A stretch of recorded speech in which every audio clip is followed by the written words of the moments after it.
all been discussing is competitive advantages are everywhere. Everybody's trying to look for those competitive advantages, and it looks like Mississippi is kind of following the same lines as some of the other states in the SEC, looking to get more players to be incentivized to go to either Ole Miss or Mississippi State. And I mean, you bring up competitive advantages, but there's also geographical advantages Correct. for some of these schools. I mean, you take a look at Georgia and Alabama and some of these other schools. They've been able to have the donors be able to pour in ever since NIL became a thing. And some of these other cities, Austin, Texas, that's a big one as well. These major cities. And a lot of us were like, hey, how are some of these smaller markets, smaller schools going to be able to compete with these bigger schools? And I think Mississippi is kind of ahead of the curve here. I don't know if this is just more motivation because of the whole Lane Kiffin saga or the fallout of that, where it's like, yeah, you left us, but here's what you're missing right now. But I think it's a great idea, especially for Mississippi. Yeah. And we just had Chris Malloy on last week. And if you don't know who Chris Malloy is, he is the Ole Miss men's golf head coach.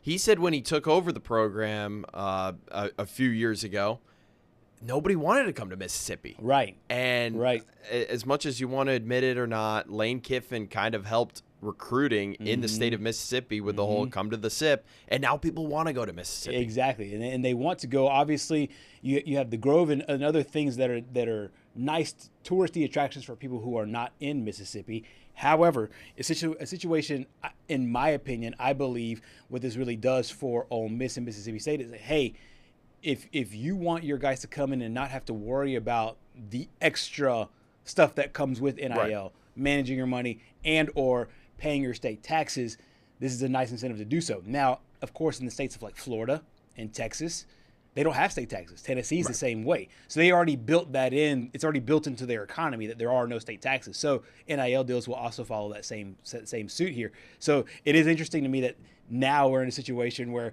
you have a team like Ole Miss, a team like Mississippi State that can come in and say, not only can you offer this, not only can we offer you this amount of dollars, but we're able to offer you this amount of dollars without you paying taxes as you would in maybe California or as you would maybe in a different state.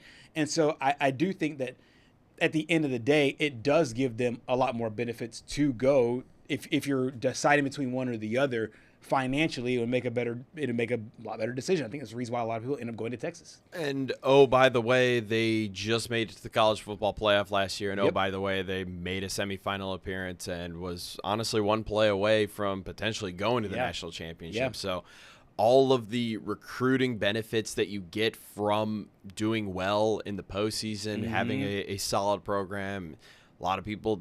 I mean, we're going to see in August whether or not Pete Golding can truly lead this team, because obviously a lot of Lane Kiffin's assistants were still there with the team throughout the college football playoff run. But this will be interesting to see moving forward is how well Mississippi recruits on the high school level, because we know that they just dished out a ton of money in this transfer portal cycle, I believe finishing with the second best class. Yeah, no question about it. So we'll break it down from the Ole Miss standpoint first.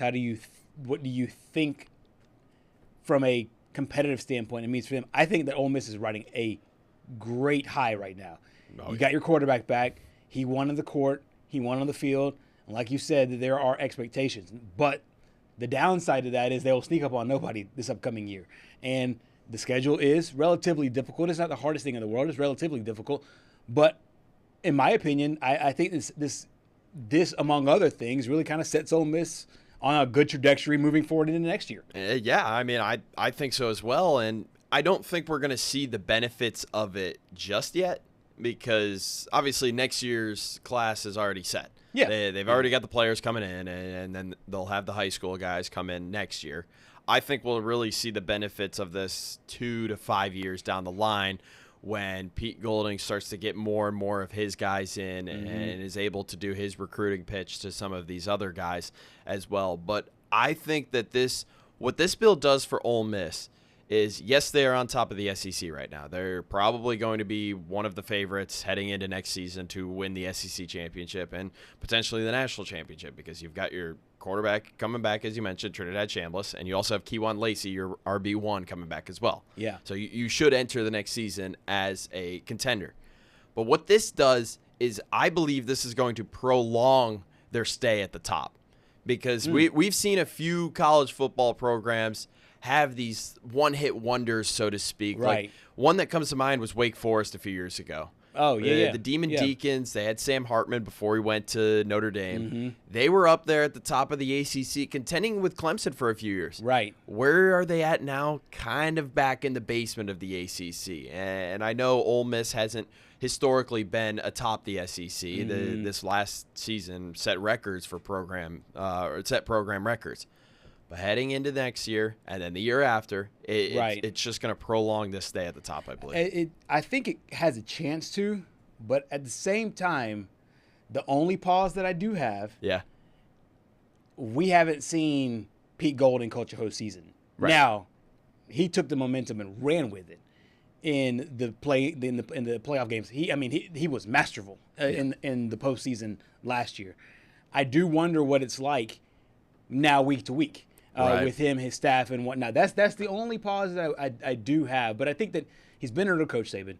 He's been with Lane Kiffin. He knows what successful programs look like. It's just now, can he implement that himself in Oxford?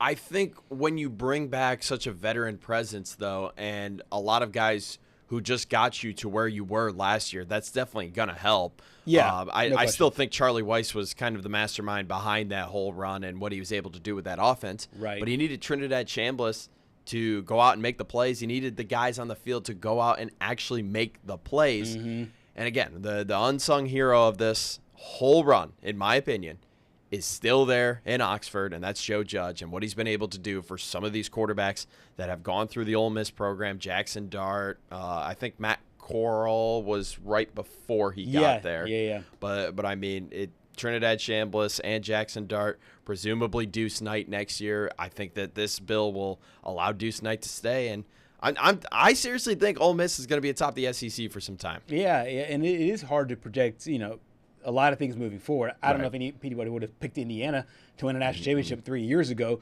So it does feel like we're in this kind of land where it feels year to year. But if anybody does feel secure, it does feel like Ole Miss has the foundations set in peace for them. Flipping over to Mississippi State, this is a team that's they've been looking to build a foundation for a while. In the early part of last season, it looked like, okay, well, they won the same amount of games in the first 3 weeks of the season this past year as they did all of the season before.